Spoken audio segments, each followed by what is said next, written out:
নমস্কার বন্ধুরা, আপনাদের সবাইকে সীমা রান্নাঘরে স্বাগত। আজ আমি রান্না করব মৌকা মাছ দিয়ে মূলো দিয়ে বাটি চচ্চড়ি। তো মৌকা মাছ আর মূলোর বাটি চচ্চড়ি করার জন্য আমি এখানে দেখুন ছোট্ট ছোট্ট মৌকা মাছগুলোকে ধুয়ে পরিষ্কার করে নিয়েছি, বেছে টেছে পরিষ্কার করে নিয়েছি। আর এখানে নিয়ে নিয়েছি মাঝারি সাইজের একটা মূলোকে আমি সরু সরু করে কেটে নিয়েছি। এখানে নিয়ে নিয়েছি 1.5 চামচ কালো সর্ষেকে বেটে নিয়েছি। আর এখানে নিয়েছি ছোট সাইজের একটা টমেটো কুচি, টমেটোকে এইরকম পাতলা পাতলা করে কেটেছি। এখানে নিয়ে নিয়েছি 10-12টা কাঁচা লঙ্কা। কাঁচা লঙ্কাগুলো ঝাল নেই তাই আমি 10-12টা নিয়েছি, যদি ঝাল থাকতো তাহলে আর একটু কম নিতাম। আর এখানে নিয়ে নিয়েছি মাঝারি সাইজের 3টে পেঁয়াজকে কুচি করে নিয়েছি। তো এখানে আমার মাছ আছে 200 গ্রাম মৌকা মাছ আছে। তো মাছগুলোকে তো পরিষ্কার করে বেছে নিয়েছি বলেই দিয়েছি। আমার সঙ্গে থাকুন, মৌকা মাছ আর মূলো দিয়ে বাটি চচ্চড়িটা কিভাবে করছি সম্পূর্ণ রেসিপিটা দেখতে থাকুন, আমার সঙ্গে থাকুন, পুরো ভিডিওটা দেখুন আর ফুল ওয়াচ করুন। তো আমি রেসিপিটা পরপর রান্না করে দেখাবো, আপনারা দেখতে থাকুন। তো মাছগুলোকে আমি মাখাবার জন্য একটা বাটি নিয়ে নিয়েছি। একটু বড় দেখি বাটিটা নিতে হবে, মানে পাত্র যাই নিন না কেন একটু বড় দেখেই নিতে হবে। তো প্রথমে আমি কি করব, প্রথমে আমি পেঁয়াজ, কাঁচা লঙ্কা, টমেটো দিয়ে দেবো এখানে বাটিতে। দিয়ে দিয়েছি, দিয়ে দেব সর্ষে বাটা,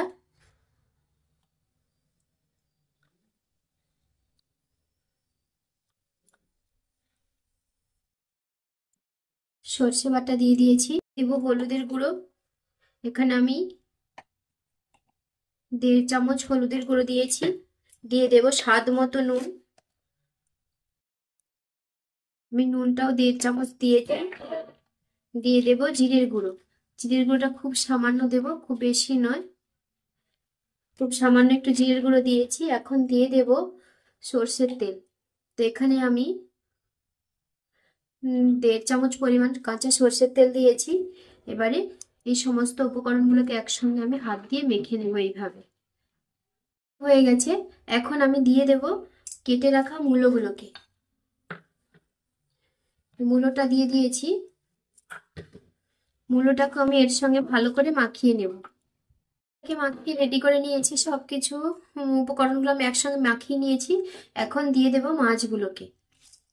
মাছটা আমি প্রথমে দিতে পারতাম, কারণ এই সমস্ত উপকরণগুলোর সঙ্গে যখন মাছটাকে আমি মাখাবো মাছগুলো কিন্তু ভেঙে যাবে, গলে যাবে, সেই জন্য আমি এই যে সমস্ত উপকরণগুলো আগে মাখিয়ে নিয়েছি আর মাছটাকে পরে দিচ্ছি। পরে দিয়ে এইভাবে আলতো হাতে একটু নেড়ে নেব, একটু জাস্ট মাখিয়ে মিশিয়ে নেব সব কিছুর সঙ্গে। তো হয়ে যাবে বাটি চচ্চড়ির মাখামাখির পদ্ধতিটা। তো সব রেডি হয়ে গেছে।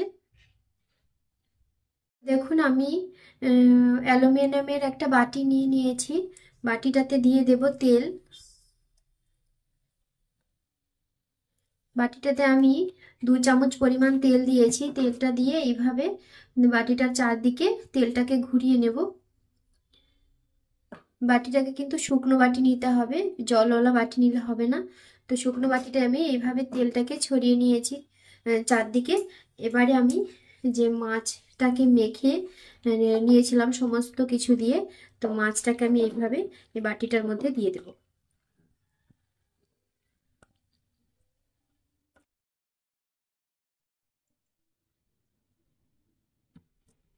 এই ছোট মাছ কিন্তু ভীষণই উপকারী স্বাস্থ্যের জন্য, বিশেষ করে চোখের জন্য। তো আপনারা তো সবাই জানেন ছোট মাছ চোখের জন্য ভীষণ উপকারী একটি মাছ। তো এই মাছটিকে এইভাবে আপনারা ঘরে অবশ্যই একদিন বানিয়ে খাবেন আর বাড়ির সবাইকে বানিয়ে খাওয়াবেন, দেখবেন সবাই কত পছন্দ করছে। তো মাছটা আমি সম্পূর্ণ বাটিতে দিয়ে সেট করে নিয়েছি। এখন দিয়ে দেবো যেই বাটিতে আমি মাছটাকে মাখিয়েছিলাম সেই বাটিটাকে ধুয়ে সামান্য একটু জল দিয়ে দেব। খুব বেশি জল দেব না, সামান্য একটু জল দেব। দিয়ে এবারে আমি গ্যাসটা অন করে গ্যাসে বসিয়ে দেব। আমি গ্যাসে বসিয়ে দিয়েছি বাটিটাকে আর গ্যাসটা অন করে দিয়েছি। এখন এইভাবে গ্যাসের ফ্লেমটা মিডিয়ামে রেখে আমি মাছের বাটি চচ্চড়িটা রান্না করব 30 মিনিট ধরে। তো দেখুন 15 মিনিট পরে কত সুন্দর ফুটছে মাছের বাটি চচ্চড়ির রেসিপিটা। তা আমি আলতো হাতে এইভাবে নেড়ে দিচ্ছি একটু, না হলে বাটিটার নিচে লেগে যেতে পারে, সেই জন্য। তো দেখুন 30 মিনিট পরে মাছের রেসিপিটা কত সুন্দর হয়ে গেছে, বাটি চচ্চড়ির রেসিপিটা। দেখুন কত সুন্দর হয়ে গেছে আর কত তেল ছেড়ে দিয়েছে চারদিকে।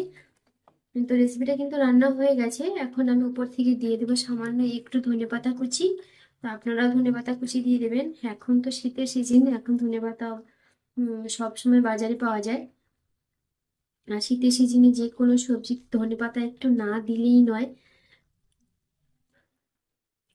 তো এই দেখুন রেসিপিটা কিন্তু হয়ে গেছে।